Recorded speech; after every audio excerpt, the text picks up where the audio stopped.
बिस्मिल्लाहिर्रहमानिर्रहीम। अस्सलाम वालेकुम। मैं हूं मुमताज़ तारिक और आप देख रहे हैं मेरा यूट्यूब चैनल बकरी गाल।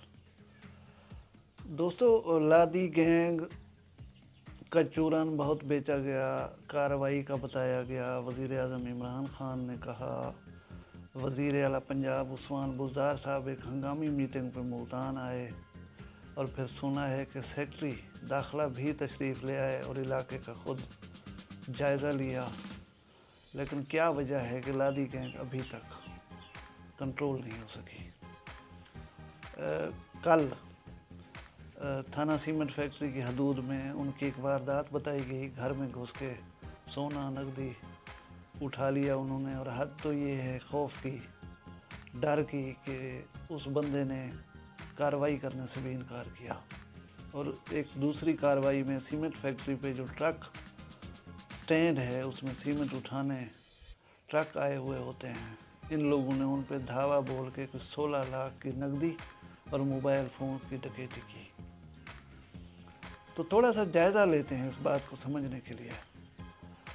असल मामला जो पैदा हो रहा है वो है सीमेंट फैक्ट्री डेरा Ghazi Khan DG cement factory का, क्योंकि ये फैक्ट्री अपना खाम माल पहाड़ों से उठाती है सीमेंट बनाने के लिए, और ये पहाड़ किसी न किसी कबीले की मिल्कियत है। तो रॉयल्टी के तौर पे उनको कुछ ना कुछ दिया जाता है, और फिर कुछ मुलाजमतें भी उन लोगों को दी जाती हैं जिनका तहफ़्फ़ुज़ वो हर कीमत पे करना चाहते हैं। ये सुना है कि ये पहाड़ खोसा कबीला की एक ब्रांच जिंदानी की मिल्कियत थे, जहाँ से खाम माल उठाया जाता था।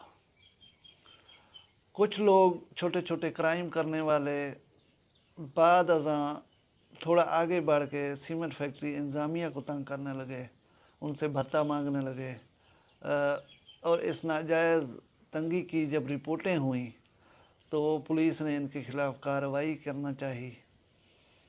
पुलिस ने ये किया, अपने महदूद वसाइल को देखते हुए वहाँ की जो मकामी खोसा की जिंदानी ब्रांच थी उनके लोगों को फ्रंट लाइन पे अपनी हेल्प के लिए इस्तेमाल करना शुरू कर दिया। और वो कबीला भी चाहता था कि हमारी जो खाम माल पहाड़ों से उठाया जाता है उसकी रॉयल्टी और उसमें मिली हमारी मुलाजमतें जो है वो महफूज रहें। वो पुलिस का साथ देना शुरू कर दिया उन्होंने। लेकिन एक आदमी का जिक्र आता है, मूसा चाकरानी। मूसा चाकरानी भी खोसा कबीला की एक ब्रांच चाकरानी से ताल्लुक़ रखता है। उसने कम उम्री में अपने कबीले के एक बंदे को कत्ल किया, जिसमें उसे सज़ाए मौत हो गई, और ये सज़ाए मौत मुख्तलिफ़ कोर्ट से होती हुई सुप्रीम कोर्ट तक बरकरार रही। फिर कुछ लोगों की मुदाखलत पे उस कत्ल की सुलह हो गई और मूसा आज़ाद हो गया उस केस से। फिर मूसा ने सीमेंट फैक्ट्री इंतज़ामिया को अप्रोच किया कि आपको भत्ताखोरों से और जराइम पेशा लोगों से महफूज करने के लिए मैं तहफ़्फ़ुज़ दूँगा, इसके सिले में आप मुझे माकूल मुआवजा देंगे, जिसे सीमेंट फैक्ट्री इंतज़ामिया ने रद्द किया।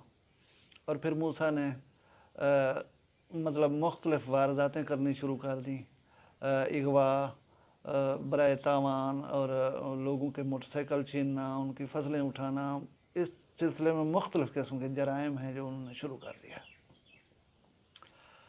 और जिंदानी जो ब्रांच थी खोसा कबाइल की, वो चूँकि पुलिस की मददगार थी, और मूसा ने उन पे भी फोकस किया और उनसे लड़ाई में इनके कोई 8-10 बंदे उसने कत्ल करवा दिए। और जिंदानी कबीला अपना इलाका, पहाड़, वो सब कुछ जगह छोड़ के वहाँ से नकल मकानी कर गए। फिर यानी कि मूसा का राज चलने लगा उस जगह पे। तो लादी गैंग, इसे असल में लादी गैंग का बहुत अरसा पहले ख़त्मा हो चुका। अब ये लादी गैंग का सिर्फ नाम इस्तेमाल किया जा रहा है। ये असल में इसे आप चाकरानी गैंग भी कह सकते हैं। वो लोग जिनको नौकरियों से निकाला गया या जिन पे मुकदमात हैं वो इस गैंग के साथ मिले हुए हैं। 20-25 लोग हैं जो ये सब जराइम करते हैं। इन्होंने एक वीडियो रिलीज़ की कि पुलिस का एक मुखबिर है रमज़ान नामी शख्स, उसको कत्ल किया, उसके अज़ा काटे, और जानबूझ के उस वीडियो को वायरल किया ताकि लोगों पे वहशत तारी हो, हमारी धाक बैठ जाए। اور اب یہ کارروائی نہ ہو پانا اور ان کا یوں آزاد گھومنا. ایک بات آپ کو بتاتے چلیں کہ وہ لوگ ویڈیوز وائرل کرتے ہیں، ویڈیوز ظاہر انٹرنیٹ کے تھرو ہی اپلوڈ کی جاتی ہیں، بھیجی جاتی ہیں، ان کو ٹریس کرنا کوئی ایشو نہیں ہے.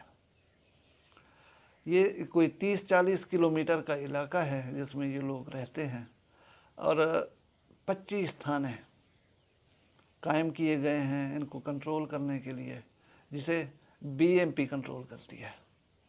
اور 376 لوگ ہیں سارے جو ان 25 تھانوں میں اس 30-40 کلومیٹر علاقے کے نگرانی کرتے ہیں یا دیکھ بھال کرتے ہیں. اور اس کی آبادی جو اس 30-40 کلومیٹر کے ایریا میں بتائی جاتی ہے وہ کچھ صرف 2,12,000 ہے.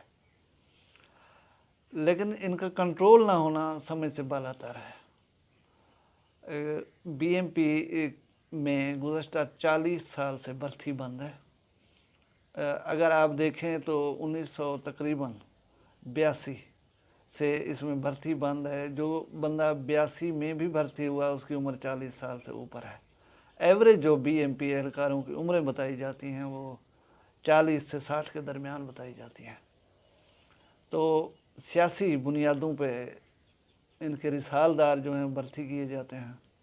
اور دلچسپ بات یہ ہے کہ یہ وزیر اعلیٰ پنجاب سردار عثمان بزدار کا آبائی علاقہ ہے، اور بی ایم پی کے جو اس وقت سالار ہیں وہ سردار عثمان خان بزدار وزیر اعلیٰ پنجاب کے بھائی ہیں.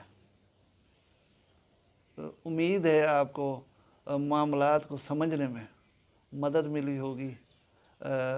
میری اگلی ویڈیو تک مجھے اجازت دیجیے. اللہ آپ سب کو اپنی حفظ و امان میں رکھے. مجھے اجازت دیجیے. اللہ حافظ.